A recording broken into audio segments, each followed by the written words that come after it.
Agora essa daqui, que a gente ouve falar muito também, e é a mais contraintuitiva de todas, que é mais o sétimo mito, né, que é mais difícil que a FUVEST. E assim, é engraçado, né, porque geralmente quem passa por transferência é geralmente quem não passou no FUVEST. Não é regra, mas geralmente é por esse caminho, né, Pedro? Olha, José, eu sempre ouvi isso, por exemplo, que eu comentei no começo do vídeo, do mito da transferência externa, né? Aquela ideia de que se você chegar na USP e perguntar, pô, quem aqui entrou pela transferência levanta a mão e ninguém levanta a mão. Como eu falei, eu tenho amigos que eu perguntava, pô, você conhece alguém que entrou pela transferência? E aí o pessoal falava, ih, mano, isso daí nem existe. A prova é tão difícil que ninguém entra. Normalmente as pessoas prestam novamente a FUVEST. E no final, não é assim que funciona. A transferência, ela permite que você explore competências diferentes.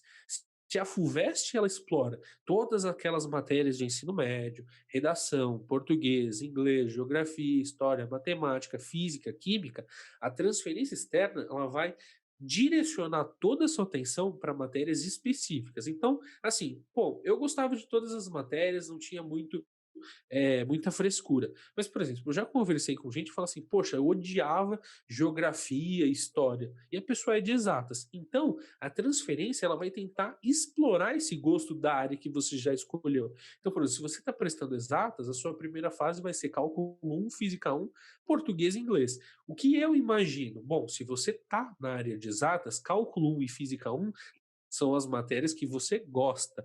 Inglês depende da sua facilidade. Eu já encontrei tanto gente que, assim, já era fluente, tirou de letras 12 questões de inglês, assim como as pessoas que precisavam aprender um pouco mais sobre skimming, né, que a gente já viu bastante aqui, inclusive no nosso canal. Se você procurar aqui na playlist de inglês, você vai aprender um pouco mais sobre skimming, que é uma técnica para você aplicar nessas questões de interpretação de texto, e você vai ver que não tem segredo nenhum. E português, eu ouso dizer que é um nível mais simples do que o da FUVEST. Mas isso que o José falou é 100% verdade.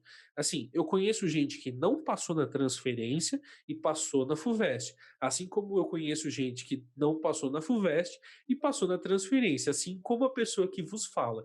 Eu nunca fui para uma segunda fase da FUVEST. Eu nunca acertei mais do que 50 pontos. E sabe aquela prova que onde o filho chora e a mãe não vê da poli? Então, nela eu passei.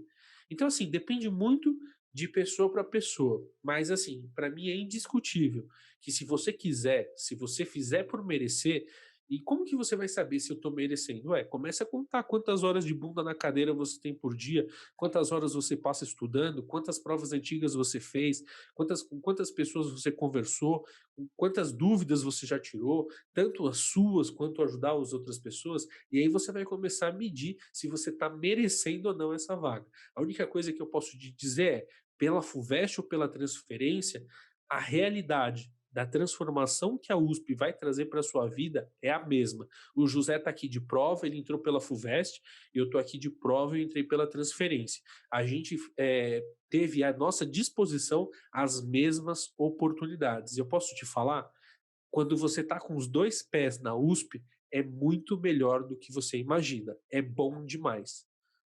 Boa, Pedro. E ainda queria adicionar 2 comentários aí à sua resposta.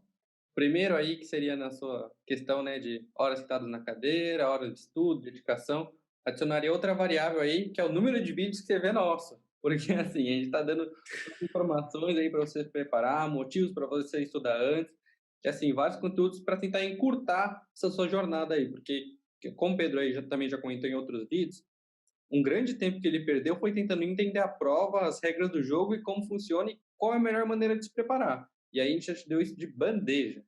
Não é nem um grande tempo, né? A gente contabiliza em anos. Eu prestei a primeira vez a transferência em 2012, no meu primeiro ano da graduação. Eu cheguei de paraquedas, eu não sabia o que eu ia encontrar na primeira fase, eu não sabia nem que eram só 4 matérias, eu não sabia que era cálculo, não sabia que era física. Assim, eu fui cru. E o que isso me custou? Me custou mais anos até eu conseguir entrar. Naquele ponto, a transferência não era a minha prioridade. Mas desde lá já tinha aquele sentimento que a gente já falou aqui em vários dos nossos vídeos de não pertencimento, enfim. Mas o ponto principal é, deixa comigo essa questão do tempo, dos anos para aprender. Eu já paguei esses anos. Então você não precisa passar 2020 reprovar, 2021 reprovar. Se você seguir tudo que a gente está falando aqui, quando a gente diz que aqui no nosso canal você encontra tudo que você precisa saber sobre a transferência externa, a gente não está exagerando. Tudo que a gente vai estar te falando aqui faz a diferença no tempo de preparação. É lógico, você pode chegar ser aprovado com 3 anos de tentativa, da mesma maneira que você pode ser aprovado logo no primeiro. E assim, eu não preciso nem te perguntar qual das duas você prefere, né? Então, esse ponto está resolvido. Pois é, e eu gosto de uma frase muito enigmática, enigmática não, né, inspiradora basicamente, que é assim: "Se você pudesse vender a experiência pelo que ela te custou, você estaria rico". Então, assim, isso vale para quase qualquer aspecto aí da sua vida. E outro ponto aí, só para finalizar o sétimo mito, né, que é mais difícil que a FUVEST, é a questão também das obras literárias. Então, assim, em português, você tem que ler, sei lá, 8 livros aí da FUVEST, né, para fazer a prova e, sei lá, cai 4, enfim. Eu lembro que eu estudei, eu li os livros e tal, mas, assim, na transferência não tem isso, não tem uma bibliografia ali, pô, tem que ler Tio, sei lá, Capitães da Areia, enfim, não tem isso. Nem cai mais Capitães da Areia. É, eu nem sei mais, tô desatualizado. Eu descobri isso esses dias, acredita? Eu fiquei chocado, eu fiquei chocado. Como que deixaram a baleia de lado?